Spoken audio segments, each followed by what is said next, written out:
पहला ये है कि मेरा सवाल कि सीबीआई को अगर जांच करनी थी इतने वर्षों तक सीबीआई कहाँ थी? इसके पीछे क्या कारण?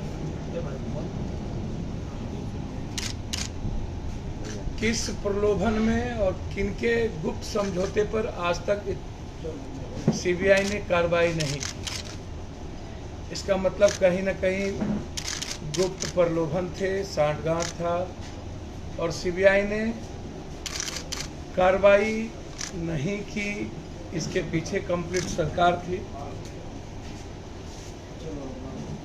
क्या नीतीश जी और लालू जी का लगभग सरकार बनाना तय हो गया?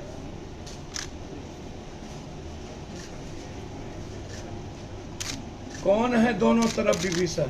एक विभीषण वो जो भारत छोड़ के कहीं गायब हो गए, एक विभीषण वो जो नीतीश जी के आस्तीन के सांप हो गए जो केंद्र सरकार में है। ये दोनों विभीषण जो नहीं चाहते थे लालू यादव नीतीश कुमार एक हों, लालू नीतीश कुमार जी की सरकार का निर्णय एक साथ आना सीबीआई इंक्वायरी के रेट का सबसे बड़ा कारण। ये आप समझ लें। मतलब अब सीबीआई तोता नहीं रह गई, सीबीआई गिद्ध बन गई। गिद्ध सब कुछ प्लान में है। और अब तो ये ऐसा लगता है कि नीतीश कुमार जी भी टारगेटेड हो चुके हैं और नीतीश कुमार जी को भी बीजेपी नहीं बख्शेगी। तो बहुत क्लियर है कि सीबीआई रेड के पीछे सिर्फ नीतीश और लालू यादव जी का सरकार बनाने का निर्णय, एक साथ आने का निर्णय, और इतने दिनों के बाद सीबीआई जिस समझौते के कारण दूर थी, सीबीआई ने उस समझौते को गिद्ध दृष्टि की तरह सरकार इस्तेमाल किया और आगे इससे भी खतरनाक सीबीआई की इस्तेमाल हो। दूसरी तरफ सोनू जी की पूरी, जो मैंने उस दिन भी कहा था कि सोनू की पढ़ाई सीबीएसई बिहार में इंडिया के नंबर 1 to 10 में स्कूल में वो जाएंगे। अभी आपको पता होगा मैंने पूर्णिया के प्रख्यात विद्या विहार आवासीय विद्यालय के प्रबंधन के सहयोग से मेरी बातचीत हो चुकी है और उसमें याद होगा यूपीएससी टॉपर शुभम कुमार जी की शुरुआती पढ़ाई भी उसी स्कूल से हुई, विद्या विहार से ही। विद्या विहार ने बहुत सारे टॉपर स्टूडेंट को दिए। बिहार के 1 to 5 रैंक में विद्या विहार आते हैं और एडमिशन का फाइनल 12th क्लास तक, इंटर क्लास तक सोनू की पूरी पढ़ाई, रहने का, हर चीज़ों की हम लोगों ने विद्या विहार के गार्जियन पर तय कर दिया। उन्होंने कहा कि ठीक है, जो आप तय करेंगे उसको मैं मानूंगा और वो फाइनल हो गया।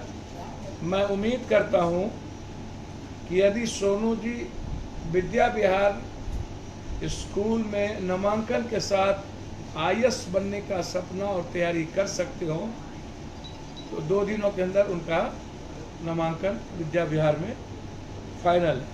लेकिन एक आग्रह है सोनू सूद जैसे लोगों से कि आप अभिनेता रहे हैं, नेता मत बनिए।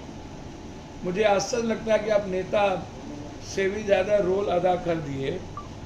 जिस स्कूल में सोनू ने एडमिशन की घोषणा करके लहर लूटने का काम कर रहे थे, मैं उनसे जानना चाहूँगा, सीबीएसई एफिलिएटेड वो नहीं है, ना कोई वेबसाइट पर उसका है।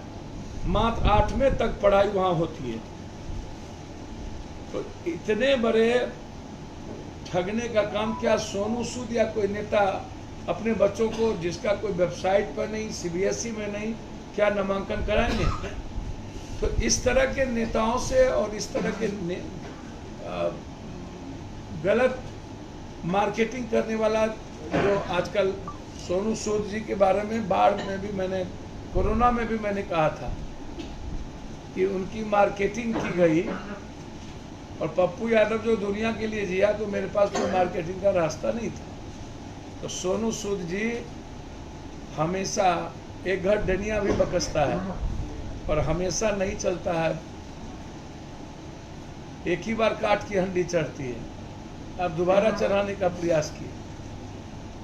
ये बिहार का बेटा है और जब तक मैं जिंदा हूँ, जीतन राम मांझी परिवार को आज तक 10,000 रुपया मंथली पप्पू यादव की तरफ से, दशरथ मांझी को आज तक 10,000 रुपया जाता है। 2 लाख रुपया व्यवसाय के लिए मैंने उस परिवार को दिया था, दशरथ मांझी। तो ऐसे हजारों बच्चे हैं। इसलिए जब तक हम जिंदा हैं, एक सोनू नहीं, ऐसे जीनियस हजारों लाखों सोनू होंगे तो पप्पू यादव पिता की भूमिका निभाने को तैयार है। और किसी की जरूरत, ऐसे लोग जो सिर्फ सुर्खियों में रहना चाहते हैं, अपनी दुकान चलाना चाहते हैं, मीडिया ट्रायल जैसे चीज़ों को, ऐसे लोगों की जरूरत बिहार को नहीं। नीतीश कुमार पर भी आपत्ति आ रही है।